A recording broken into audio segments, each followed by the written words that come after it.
kanë qenë protagonista saj kohe. Kam pyetur edhe njerëz që ka shkruar libra. Madje kam bërë dhe emisione, por askush nuk më përgjigj. Vetëm vitin 2023 falë autoritetit për informimin mbi dokumentet e ish sigurimit shtetit, arrita të siguroj dokumentet e asaj kohe. Dhe sa më shumë lexoja, aq më shumë bindesha se historia 22 dhe 23 shkurtit nuk u harrua. Ajo u lan heshtje, për 35 vjet heshtje nuk janë aksident. Populli i Tiranës e kishte rrëcuar pustin e Enver Hoxhës me 20 shkurt. Shqiptarët menduan se diktatura kishte marrë fund, por nuk kishte marrë fund. Dokumentet tregojnë se situata ishte në survejim prej fillimit janarit vitit 1991. Më 22 shkurt 1991, sipas raportit ish Ministrisë Brendshme, drejtuar Ramiz Alis dhe Artik Çaçanit, studentët Akademisë Shkollës Bashkuar të Oficerëve Enver Hoxha kërkonin që deri në orën 16 të shkonin përfaqësues partive politike dhe të radio televizionit shqiptar. Kërkonin rivendosjen e monumentit të Enver Hoxhës. Dhe sipas dokumentit shprehin se në të kundërt do të merrnin postin, do ta vendosin binjetan dhe do ta risillin prapë në qendër të Tiranës. Këto nuk janë fjalët e mia, janë dokumentet e shtetit shqiptar. Më pas situata doli jashtë kontrollit, jo vetëm studentët e shkollës bashkuar, por sipas dokumenteve dhe të shpive, edhe efektivat e repartit 326 u përfshin në ngjarje. Pati shënat, pati plakosur, pati viktima me Skyrishte dhe vllajin. Artur Daka, vetëm 17 vjeç. Vota e tinte.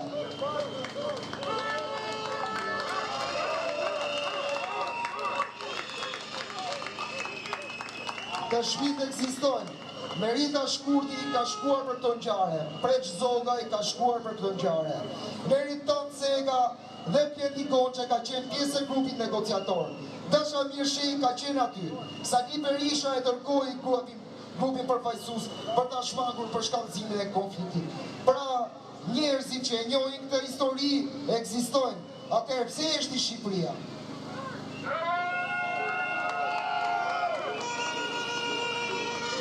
Ajo që më kanë trondituar edhe më shumë është se vetë dokumentet e datës 26 shkurt, vitit 1991, tregojnë se disa studentë shprehin, bën gabim dhe historia do të na dënojë.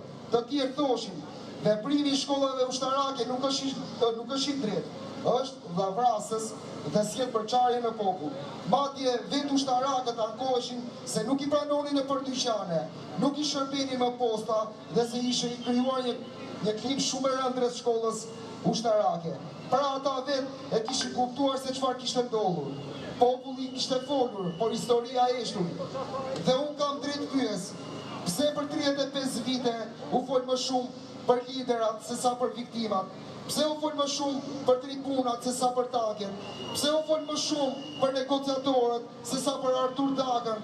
Dhe kam drejt të shoj, sepse shumë prej figurave historike të asaj kohe vazhduan karrierën, sepse qeverinë ndryshuan, por shumë emra mbetën, sepse në dokumente janë emrat e Ramiz Alis, Adil Çaçanit, e Kurani Saj, Giço Mustaqi, sepse raportimet e ministrive të punëve të brendshme mbajnë firmën e Gramoz Ruçi, sepse për 35 vite kundërshtarët bashkëtuan parlament, dhe tërsa familjet tona jetonin me plagën e humbjes, Shqipëria jetonte me plagën e arresës.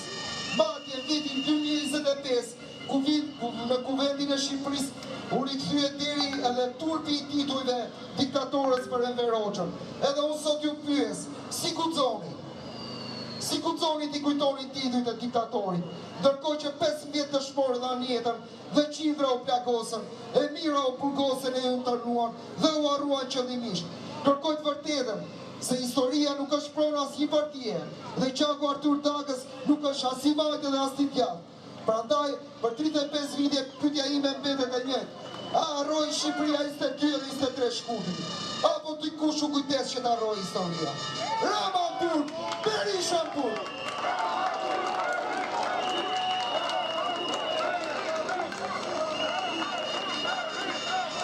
Rama në burg, Berisha në burg!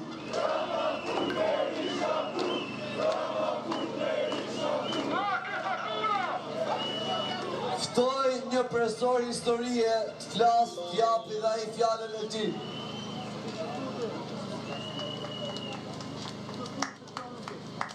Përshëndetje rinia më e bukur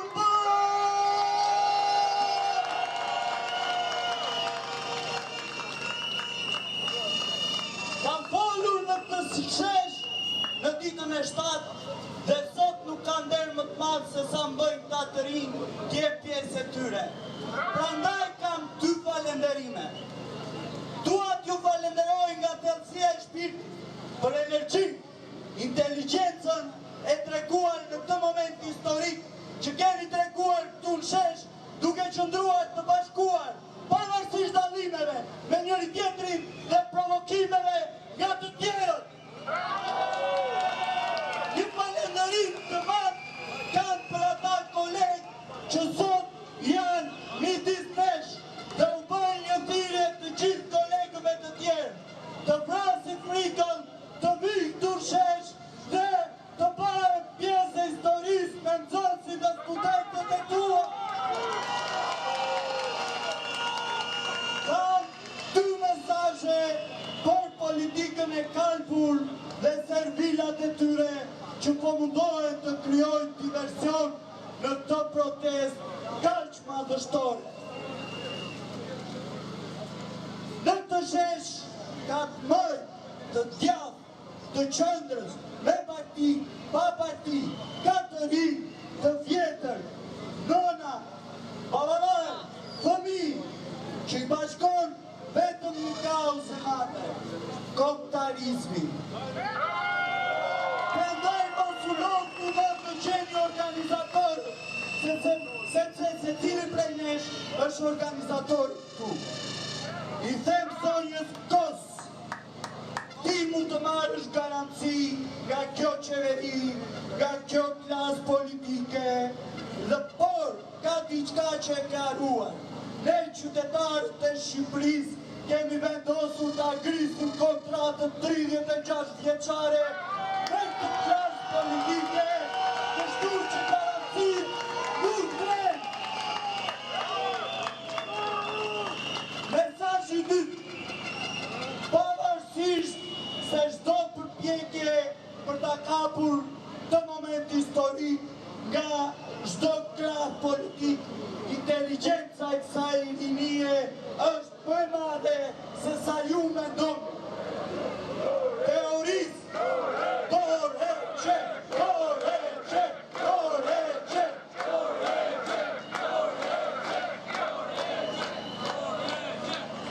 Teorisë se të gjithë jemi bashkëfajtor dhe bashkëvuajtës, i ka ardhur fundi!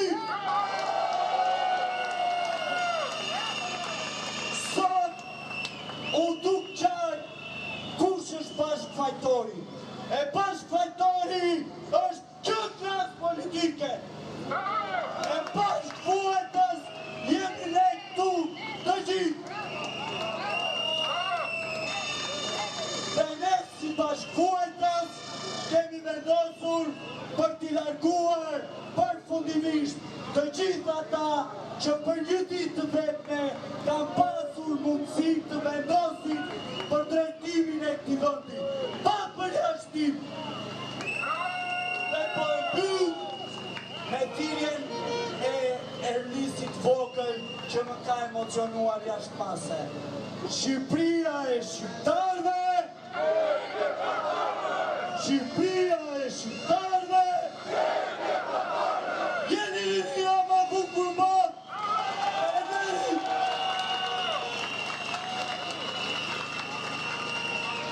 Shqipëria e shqiptarëve, Shqipëria e shqiptarëve, Shqipëria e shqiptarëve. Tani, do flasë Fatjori, mirë nga tjemë që është thirrë tek policia për protestët.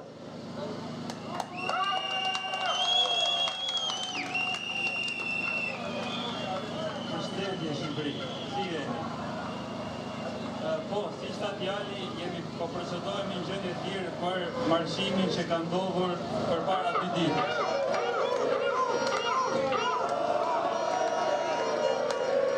Prisni, ju lutem. Janë disa gjëra që i mendoj që dua t'i ndaj me ju.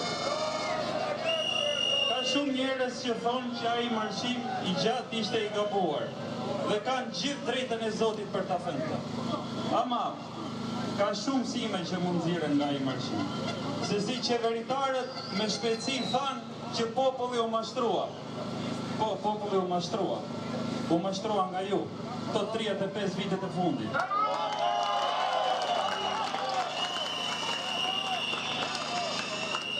Ishim me mira veta që marshuan 15 kilometra deri në orën 2 të natës.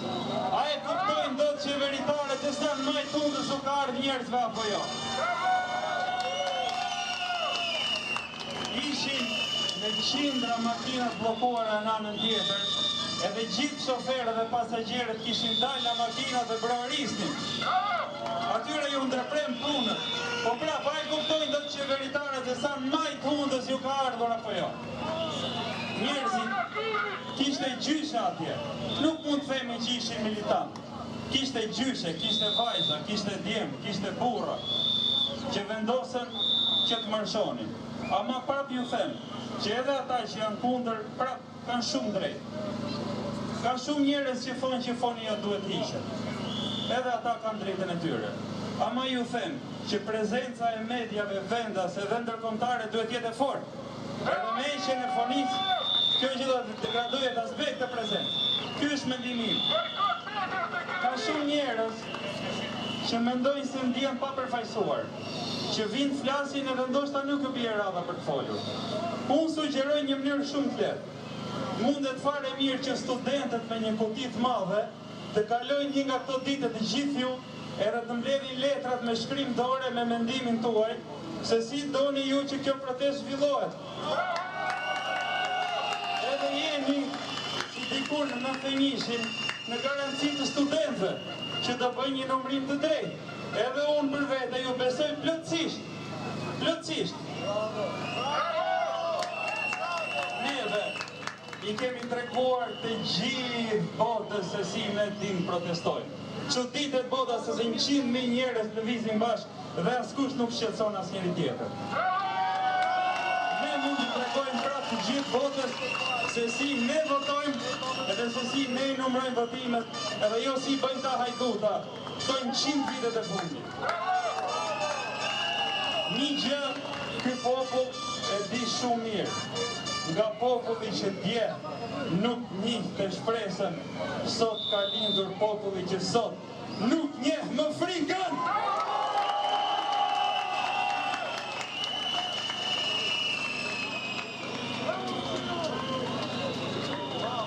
Përshëndetje të gjithëve. Shohem Elvis Peshku dhe jam student i biologjisë dhe përfaqësues i studentëve të biologjisë në Fakultetin e Shkencave së Natyrës të Tiranës. Sot në ju duhet të ndajmë dy probleme. Problemi i parë si një biolog është shkatrimi i natyrës. Sot natyra në Shqipëri po kërcënohet në të gjitha zonat. Jo vetëm biosfera është e kërcënuar në Shqipëri, por është e kërcënuar edhe Valbona, Lura, Kepi Rodoni, Lumi Fat, Lumi Shkumbin, Mali Tomorit, e të gjitha zonat e mbrojtura të cilat janë vjedhur janë shkatruar. Sot neve të gjithë do të ngrejmë zëri për këtë gjë, sepse të parët tanë ne kanë lënë trashëgimi që neve ta mbrojmë natyrën. Do të kujtojmë Naim Frashëri, i cili me poezinë e tij, Pagëtie Busi, kujton natyrën e mrekullueshme që shqiptarët kanë. E për këtë natyrë neve do të jemi krenarë. Gjithashtu do të krejnë njerë qetësi të cilët shumë studentë e kanë hasur. Fatmirësisht pedagogët e mi kanë qenë shumë mirë kuptues edhe kanë qenë mbështetës të kësaj proteste.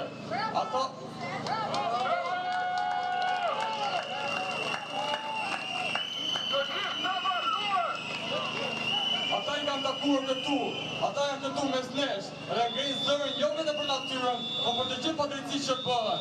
Po fatkeqësisht nuk janë të gjithë pedagogë kështu. Ka dhe pedagogë që kërcënojnë student që do i ngelin nëse dalin protestë. Pra politike që në shofë se ata kërcënojnë studentët, me të gjithë dalin për të mbrojtur ata. Për të erë të gjithë bashkë për mbrojtur studentët dhe kauzën tonë.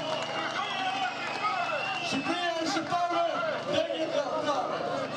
Përpara se të largohem, do të bëj një nderim për flamurin që këtu poshtë, për flamurin e UÇK-s, të cilat dëshmorët e UÇK-s, jo vetëm të Kosovës, por edhe të Shqipërisë dhe Maqedonisë derdhën dhe qark për të çliruar. Këto vit dita që ne neve të çlirohemi.